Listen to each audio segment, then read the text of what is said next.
तो कोई तेगलवा बड़े बाबा बड़े उनका हमरा से प्यार हो गइल बा, तब बाबा हमरो तारा से हो गइल बा। ये तन्या झा से तो मैं बहुत दिन से प्यार करता था, इसको एहसास अभी अभी हुआ।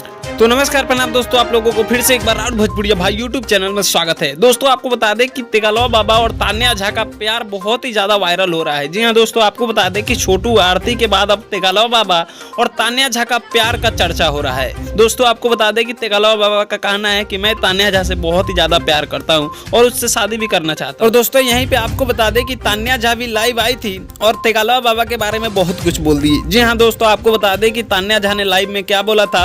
आप हमारे वीडियो को लास्ट तक देखते रहिए। चैनल पर नए हैं तो प्लीज चैनल को सब्सक्राइब कर लीजिए, क्योंकि ऐसे ही अपडेट वीडियो आप सभी के लिए लाते रहते हैं। दोस्तों आपको बता दें कि तान्या झा ने तेगलवा बाबा के बारे में क्या कहा। तो दोस्तों आपको बता दें कि तान्या झा ने बताया कि मैं तेगलवा बाबा से बहुत ही ज्यादा प्यार करती हूँ और उनसे मिलना भी चाहती हूँ, कोई मुझे मिला दे। दोस्तों तान्या झा का कहना है। तो दोस्तों आप लोगों को बता दें कि इनका जो प्यार है बहुत ही ज्यादा वायरल हो रहा है, तेगलवा बाबा और तान्या झा। दोस्तों आप लोग नीचे कमेंट बॉक्स में जरूर बताइएगा कि ये जोड़ी कैसा है। बाकी मैं मिलता हूँ आप सभी से जल्दी नेक्स्ट वीडियो में, तब तक के लिए जय हिंद।